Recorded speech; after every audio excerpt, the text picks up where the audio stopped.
On today's Michigan's Best podcast, we're talking donuts. Donuts and National Doughnut Day. Welcome back to Michigan's Best podcast. I'm John Gonzalez from mlive.com and Michigan's Best. And today we're talking one of my favorite food topics, donuts. And joining us on the show is Randy McArthur. He's from Dawn Foods based in Jackson, Michigan. And Randy, welcome to the show. Thank you very much. We're glad to be here. Well, we're glad to have you by. So I remember flashbacks, and we have a lot of ground to cover today. I want to talk about the latest trends in donuts. I want to talk about, how Dawn is getting through this pandemic and past COVID, and how the the bakeries are doing around the country in the Midwest. But first, let's talk about those early days, at least for us at MLive, because back when we relaunched MLive and did these Michigan's Best searches, one of our early ones for Michigan's Best Donuts was probably one of the most successful searches we ever did. I think it's because people love their donuts. Everyone loves donuts. I grew up in a bakery. My father had a bakery, and I took it over when I was 18. But my first job was washing pots and pans. My second job was helping make donuts. Well, it's a great job. I don't know if I would have ever graduated beyond making donuts, because that's the ultimate to me. I am Michigan's Homer Simpson. There you go. We've got you covered there. And you brought props with you. Too bad we're doing this virtually, right? I had to have a little bit of show and tell. Yeah, well, thank you so much. Well, Dawn Foods is based in Jackson. And when I was doing my research on that very first search back in 2000, and I think it was 2014, we did the first version of it. I kept seeing Dawn, the name Dawn popping up everywhere, not being too familiar with the history, although it has an incredible long history, right? Did not realize until I got out in the field on the search in 2014 and again in 2020 when we did the search the second time, of how many bakeries around the state, throughout the Midwest, use the Dawn product. Dawn products are probably in almost any place you find donuts in some way or fashion. A 101-year-old company that is just making lights out products. They have made that since 1920. First commercially available donut mix, and it was for a reason. It was just fantastic, and it still is to this day. Yeah, and that was the story I kept hearing. Time after time after time, saying, like, we have donut, we have Dawn. What else do we need, right? It's going to be a Dawn-based product. But you're probably noticing, though, too, it's what they do with your product, right? It absolutely is. We talk to people all the time about donuts, and they say, how do you get the best donut? How do you get that perfect donut? What's the most important thing? And we'd love to be able to say there's just one important thing, but there are a lot of steps to making donuts. But at the end of the day, probably the most important part of the process is the fermentation. Just like a fine wine, to make a fine donut, we have to have a dough with all of the right ingredients, but we have to let that dough age and ferment and get that flavor and get that size and get that taste. So we have to control the time and the temperature that occurs at, and to some degree the humidity, so that we get a really good, tender, light, fluffy product. And honestly, we spend most of our time with our donut customers just going back over those processes and reinforcing them. Yeah, that's one thing I learned on the search. My partner is a baker by trade, so she already knew some of the inside secrets there. But humidity can be a major factor in how that donut's going to come out.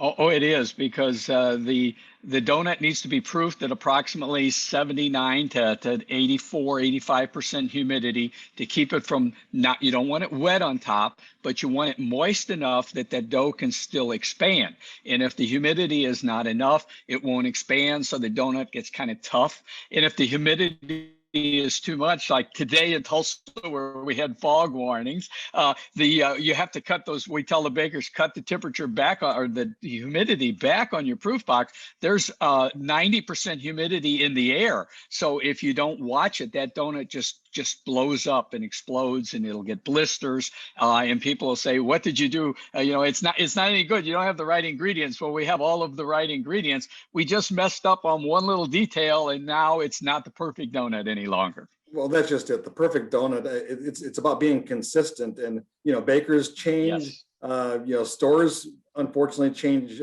hands. You know, they're sold to other people Yes. who have to learn the process all over again. I thought it was amazing too in my research traveling, is that the amount of bakeries that were sold, and then the previous owner or the former owner would be on staff for sometimes several months to help them do Yes. that transition. You don't see that in a lot of restaurant businesses. No, you don't. And there's just a lot of details in the bakery. I sold my bakery. I had a bakery in St. Louis, Missouri for 38 years, my wife and I sold in 2014. And I stayed on for 6 months, basically as an advisor, a helper, in just to make sure that all of those pieces and a lot of those things got transferred over so that the new staff could do well. Hey, real quick, before we get into the trends, the current trends you see in the donut world, tell me a little bit more about Dawn and the products. I know you said the history dates back to 1920, originating in Jackson, Michigan, but you do more than just donut mixes. It's a fascinating thing. Dawn did start in Jackson, Michigan as a small donut company in 1920, and they grew over the years to be a larger donut company, the first producer of first commercial donut mix in the United States. They've diversified and grown, and now they make a full portfolio of items in plants all across the United States. Cake mix, in addition to the donut mix. We make cookie bases. We make probably the best cake mix in the United States, as well as the donut mix, even if I am a little biased, but we used it for years at my bakery. And not just in the United States. Dawn is in virtually every country in the world now, with over 4,000 employees, big presence in Canada and Mexico, Latin America, in Europe. We just bought another company in Poland. So, and it's still a family-owned company. So it's a quite remarkable story. The Jones family are still hands-on, and they interface with us quite often. Through the pandemic, it was quite a lot. And I'll tell you, they still do take care of folks like me, their employees, like family. And I think it's one of the reasons why we take such good care of our customers. We work so hard to help those people in the donut and baking industry be successful because we have that support from the folks that still own Dawn Foods. All right, let's talk about trends. And by the way, I want to say I totally love what Dawn Food stands for and that family background. You can sense it from talking to your customers who just rave about the product, right? And then to have the tradition. Yes. So I don't mean to discount that at all, but let's talk about trends real quick. No, not at all. Because the trends, being myself following the donut world, it's gotten a little crazy, a little out of hand. These gourmet, donuts, and they're putting all these crazy toppings on them when all I want is just a simple glazed donut or a cake donut or a sourdough. I mean, I want something simple sometimes. The simple one, the original one, the glazed donut that everybody likes, right?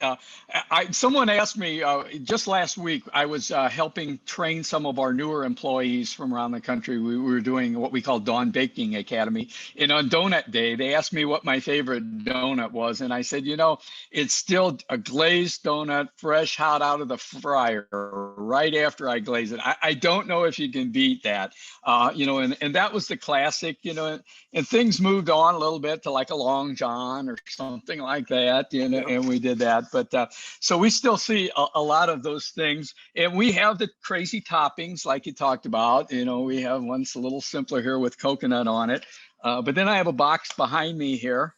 I want to live in your office. Creative. That looks great too. And so we have the M&Ms, which is a popular one, and then a lot of folks who like Oreo. Here's a great one, a chocolate donut with Oreo. So we call that sort of the gourmet trend, and there's a lot of that, as well as some of the flavors like the bacon maple and some of the savory that folks like Voodoo Donuts and Hertz and some of those real specialty shops have been driving. And those are kind of on the extremes or the fringes, but we've seen them growing in great numbers. Donuts are no longer just a morning item. Donuts are really an all-day item. They're a dessert. These type of things are a decadent dessert, and people take their kids out and later in the evening, and they all enjoy a donut. So the donut is got staying power. It's everyone's favorite, but it's certainly its day part has changed, and it's changed even more radically through the COVID times. Yeah, well, to me, there's nothing more, American than getting up on a Saturday morning with your kids and going to the bakery and getting a whole mess of donuts and eating them throughout the day, and then waking up Sunday morning going, okay, there are a few left over, I guess, or I could go get more. Right? There you go. That's just the way it is. And speaking of trends, I told you I was here in Tulsa, and I don't know if you can see this box. I'll try to hold it up. Oh, But yeah. these donuts here, they look like regular donuts, don't they? You just say, well, what's different about that? Every donut in this box is a vegan donut. I was just going to ask you about the vegan trend, because I've noticed that trend everywhere in Michigan as well. It is, and Dawn has an excellent vegan donut line. You saw cake donuts and yeast-raised donuts that we've developed out of those, and that is probably the fastest-growing trend that we see out there right now. This box that I bought is from a little shop here in the Oklahoma area called Big Baby Donuts and Rolls. They're just down from Tulsa University, which would make sense.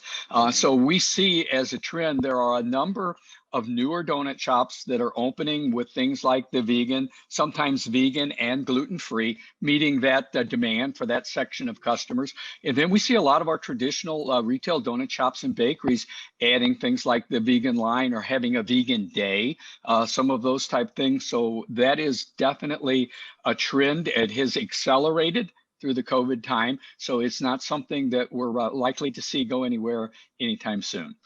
So National Donut Day is coming up on June 4th this year of 2021. Do you see your sales increase around this time every year?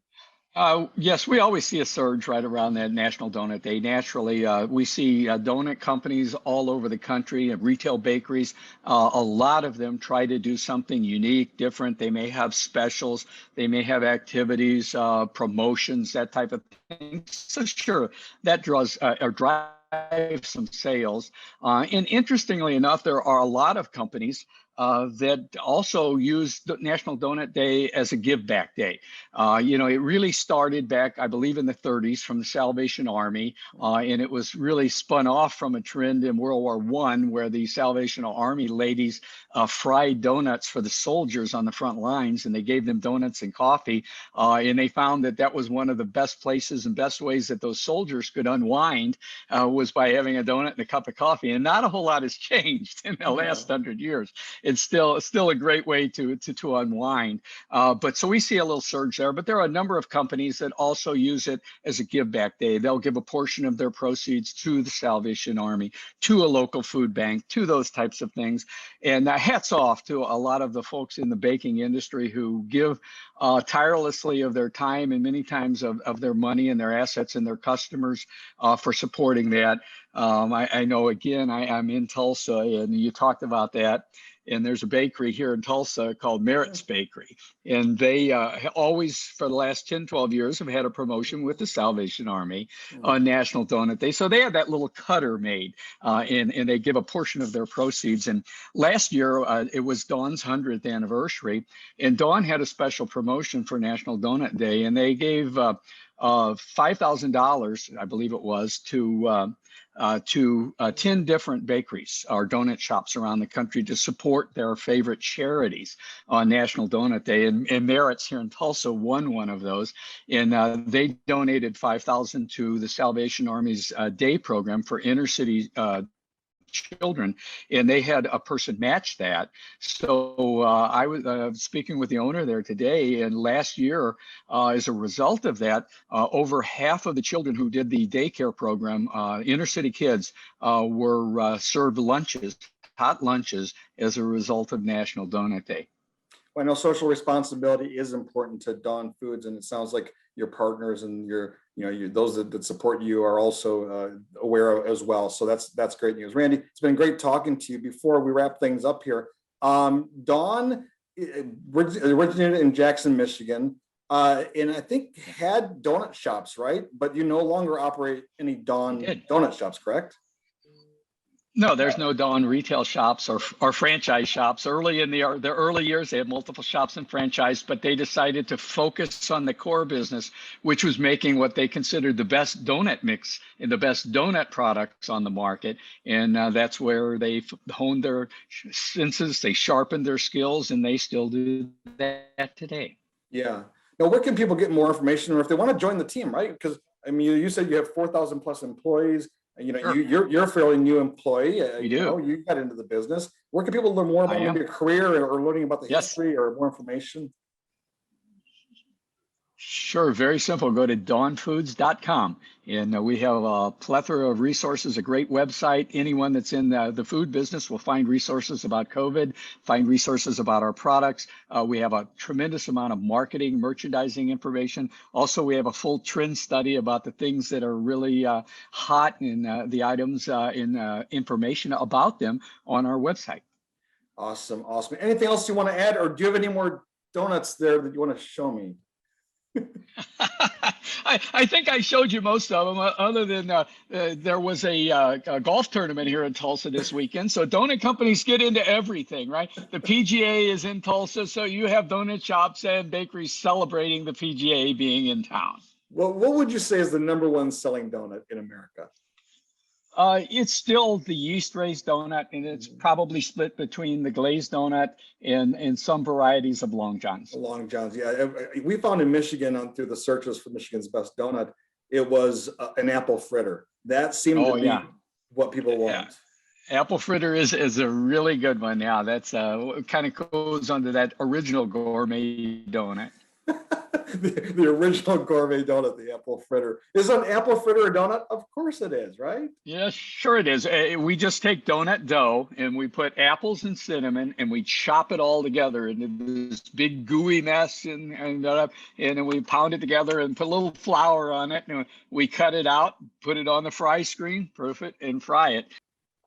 Well, thank you so much. It was so much fun talking to you and learning more about Dawn Foods and the history. And, you know, we look forward to catching up on next year, National Doughnut Day. All right. All right, John. Thanks so much. We really appreciate it. And thanks for all you guys do. Take care. Thank you.